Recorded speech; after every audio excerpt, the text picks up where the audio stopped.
Buenas noches. Un saludo especial a todos y cada uno de los congresistas, a los miembros de gobierno, compañeros del gabinete. Y obviamente, señor presidente, gracias por el uso de la palabra. Yo celebro que se hagan estos ejercicios en el diálogo y sobre todo para contarles muchas de las cosas que han pedido acá. Yo creo que a veces también falta información. Y empezaría por decirles dos cosas que son fundamentales en el tema del proyecto de la paz total y en el tema del proyecto y de avanzar en términos de construcción de paz. Yo llegué al gobierno y, señor congresista, había dos proyectos que se presentaron al Congreso, el 288 del 23 y en el 24 otro proyecto que se llamaba Sometimiento, Acogimiento y Tratamiento Penal para los grupos, porque la 2272 que aprobó el Congreso generó la necesidad de crear un marco jurídico de sometimiento y otro de desmantelamiento. Esos dos proyectos fueron presentados en el año 23 y al inicio del año 24. Ambos fueron archivados por el Congreso de la República. Posteriormente llegó la sentencia de la Corte Constitucional del año 2023 y nos dijo que la interpretación inicial de la 2272 que aprobó el Congreso significaba entender tres límites obligatorios que debían legalizarse a través de un proyecto de ley y por esa razón empezamos en la construcción de un tercer proyecto que significaba trabajar sobre tres niveles. El primero, que tenía que ver con la intención de generar la paz en Colombia. El segundo, cómo generar esa paz y controlar a través de límites, verificaciones, que los grupos que se acercaban a pedir la paz realmente cumplieran con esa mano tendida, no del gobierno nacional solamente, sino del legislativo integralmente que aprobó la ley 2272. Y tercero, cómo uníamos organizaciones como la ONU, la OEA, para que nos hicieran verificación de los temas de las mesas de paz. Y creo que aquí es importante entonces contestar una de las preguntas, señores congresistas. El gobierno colombiano ha presentado dos proyectos, ya tiene un tercer proyecto, dos primeros archivados, y el tercer proyecto en cabeza del director de la política de paz, que es el presidente de la República. El Ministerio de Justicia no quedó en la ley 2272 con función alguna en la política de paz, porque se le apuntó por el proyecto y por la ley que aprobó el legislativo a que esta facultad declarada constitucional por la sentencia 523 de julio del 2023 quedara en cabeza del presidente de la República y del comisionado de paz. El Ministerio de Justicia no ha sido invitado a las mesas de negociación.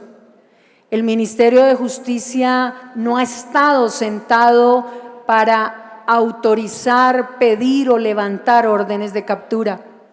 El Ministerio de Justicia no ha tenido que ver por construcción legislativa con esta figura en particular.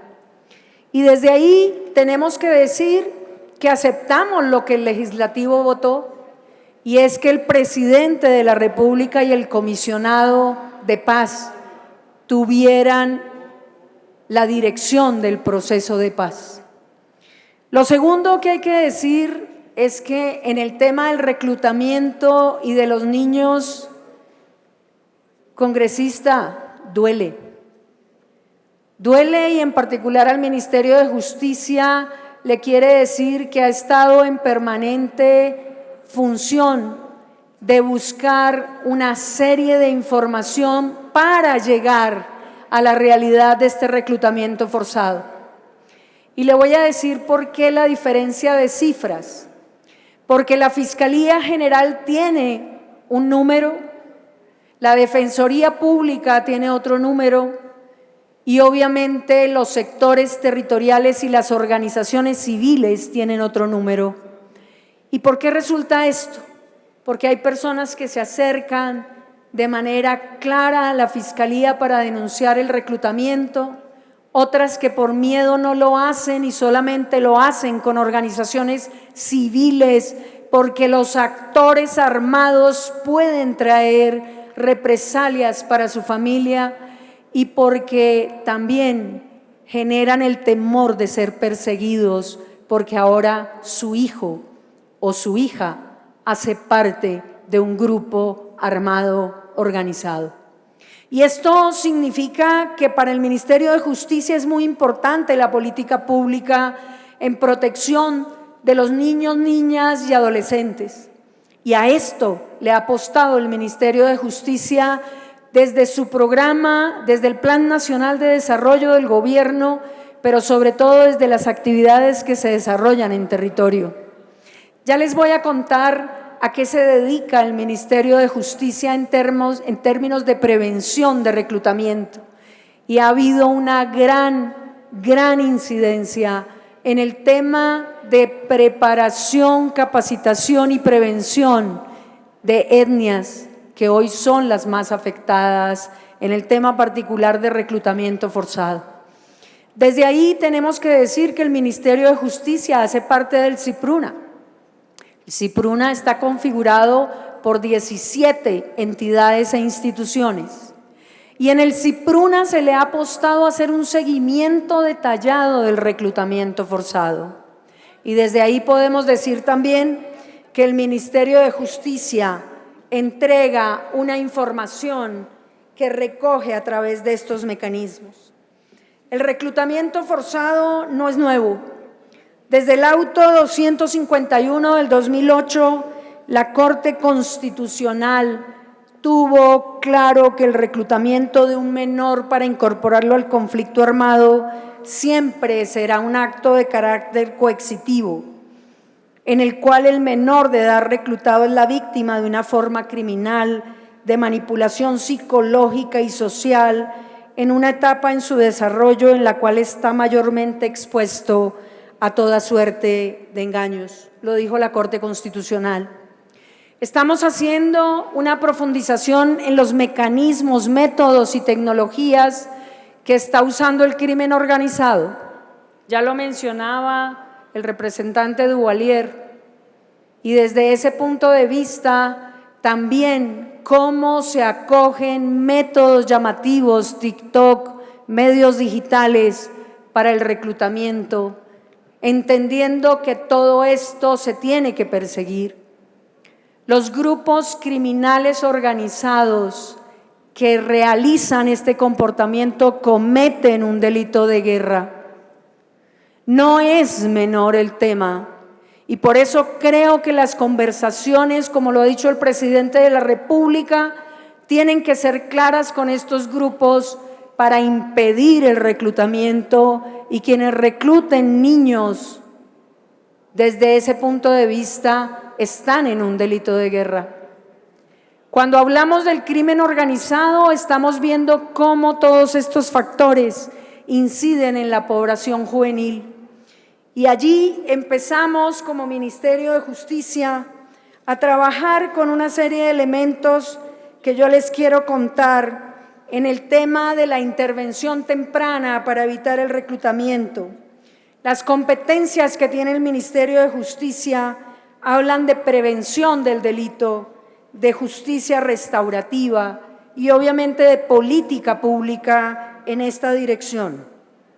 No es competente el Ministerio de Justicia para la reintegración directa, no es competente para hacer la función que tiene el Instituto Colombiano de Bienestar Familiar y la Guarif, con quienes podemos obtener información, pero la competencia de estas labores está radicada por ley en estas instituciones, según la Ley 1897 del 2011, modificada por el decreto 1427.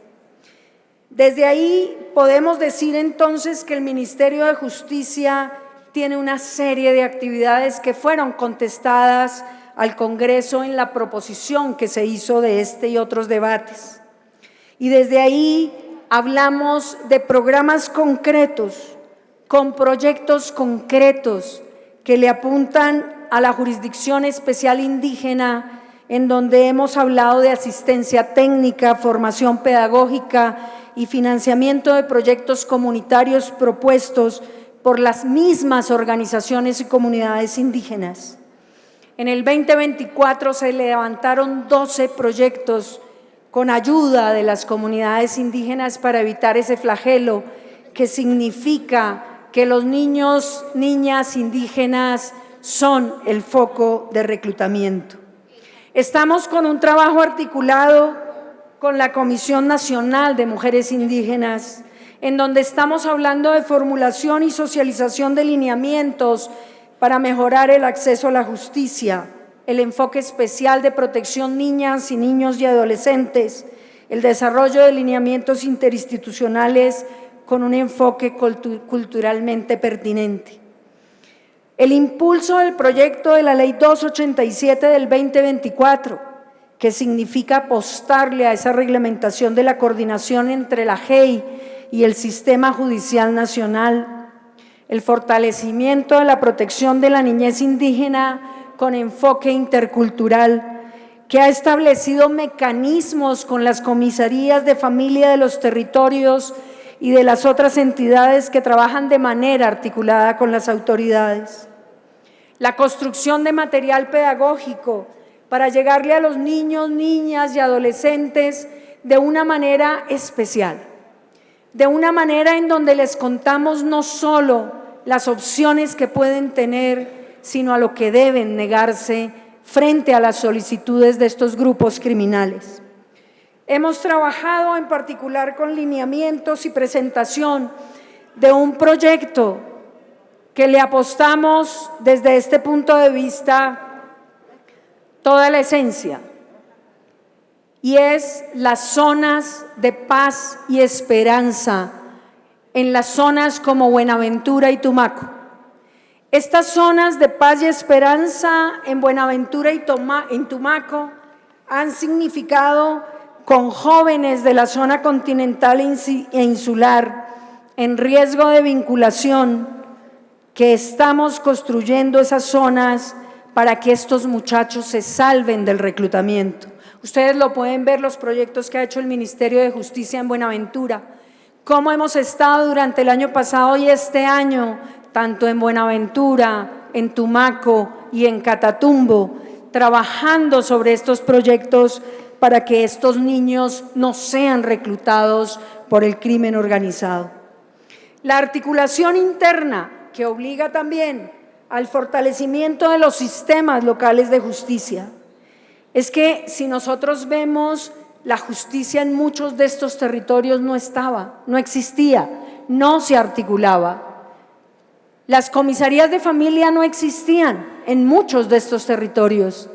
Hoy le hemos apostado a una justicia cercana al territorio, a que podamos tener integradas en las comisarías todos estos actores. El Ministerio de Justicia le apuesta entonces a una gestión que sin lugar a dudas ha permitido celebrar convenios con gobernaciones y cualificar las presencias de los mecanismos alternativos de solución de conflictos. Miren, apostarle a que los jóvenes sepan trabajar sobre conciliación y mediación ayuda a gestionar los conflictos y son ellos mismos. Hay que oír a los líderes de Buenaventura, hay que oír a los muchachos que no quieren pertenecer ni a las bandas ni a las pandillas y que se resisten a estos elementos. Desde ahí podemos decir también que el Ministerio de Justicia programa con la Casa de Justicia y Convivencia Ciudadana, que se articula bajo lineamientos del Instituto Colombiano de Bienestar Familiar y de la Alta Consejería para los Derechos Humanos y la Comisión Intersectorial, una serie de elementos en donde tenemos en el 2024 159 asistencias técnicas, 409 operadores del programa en 4 de los departamentos con más afectación, lo decía el ministro de Defensa ahora. ¿Cuáles son esos departamentos?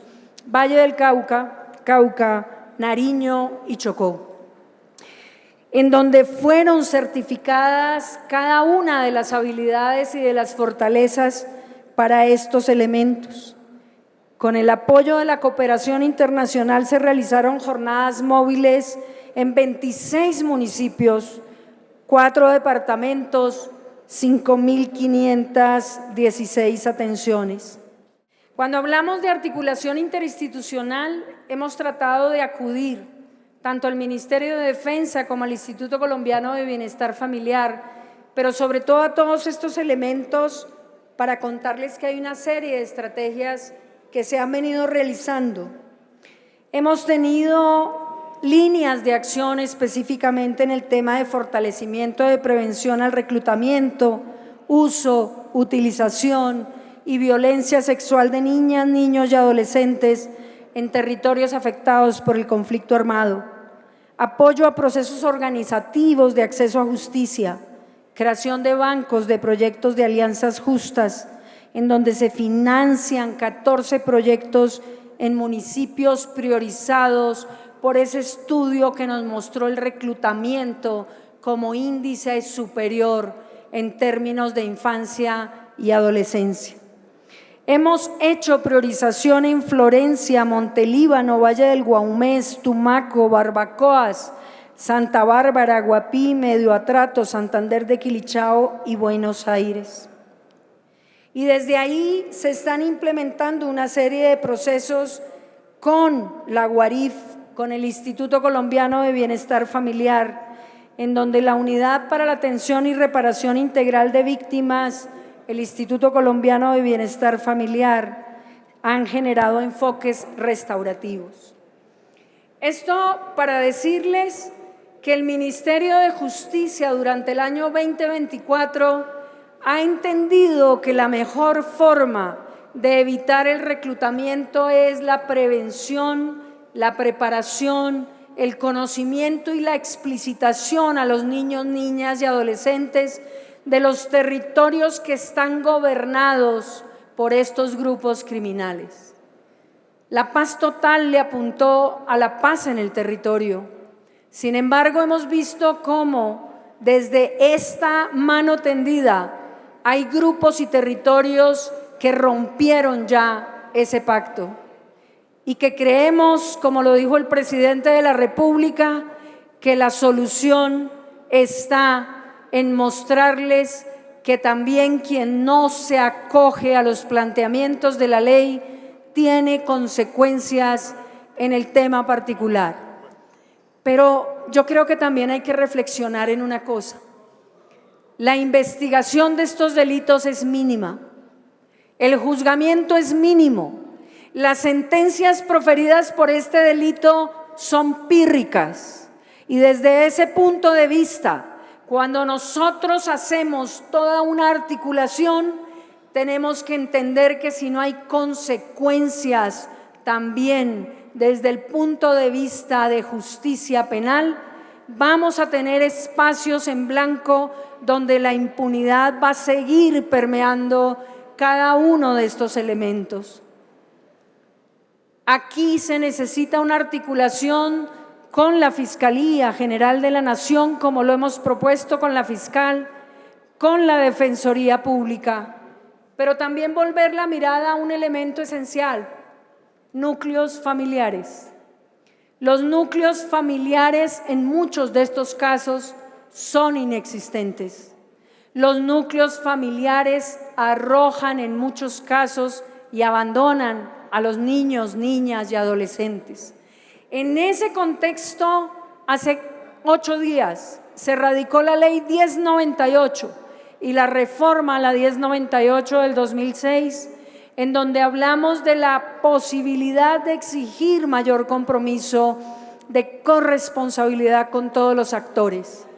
No es solo un sector el que es responsable de esta situación, es una serie de causas y condiciones que llevan a que muchos de estos niños enrostren y se afilien de una manera, como lo dice la Corte Constitucional, completamente criminal a estos grupos. El Huila tiene hoy en día 100 reclutamientos ilícitos. Y aquí la tabla permite decir que el Ministerio de Justicia ha decidido desde el año pasado hacer un estudio detallado municipio por municipio para poder proponer política pública. No es el hecho de que sea un gobierno en concreto, es el hecho de una realidad, de una criminalidad permanente en el suelo colombiano de más de 70 años. No depende de un partido liberal, conservador, verde, azul, cualquier color que quieran escoger. Dependen de una seriedad social en términos de lo que significa también trabajar por la mejoría de un país en todo el territorio.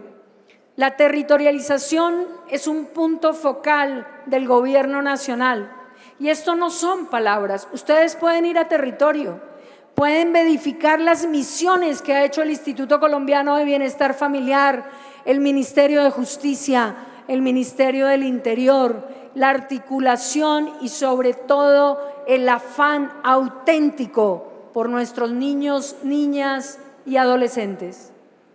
Nos duele un solo niño que se reclute, pero también nos duelen los niños que mueren en las filas, utilizados en muchas ocasiones como carne de cañón, y que esto en particular no tenga una solución adecuada. Les aseguro que si estuviera en nuestras manos ir a cada territorio y parar cada uno de estos grupos, lo haríamos. Pero necesitamos el compromiso de todos, necesitamos ejercer presión para que los grupos cumplan con sus obligaciones. El presidente de la República lo ha dicho también, deben dejar de reclutar. Y aquí la discusión tiene también que centrarse en un elemento. Se han aumentado los grupos criminales, se han fraccionado los grupos y se han convertido en esporas con autonomía. ¿A qué le estamos apuntando? ¿A una banda? ¿A una pandilla? ¿A un grupo armado organizado? ¿A un grupo EOCAI?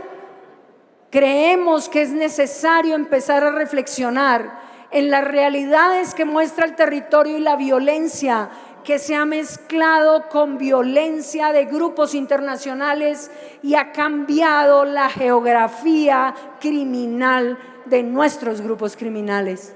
Si nosotros no somos capaces de diferenciar y de sentarnos con quien tenemos que sentarnos y además obligarlos a crear todos estos elementos en protección, no solo de los niños y niñas que son vulnerables, sino de la población civil que hoy está en medio de gobernanzas, no tendremos la posibilidad de cumplir lo que el mismo legislativo pidió, lo que el mismo legislativo aprobó y lo que la sociedad colombiana le apuesta: la paz. Y la paz en Colombia es un derecho y tiene que estar representada en cada uno de estos actores. Muchas gracias.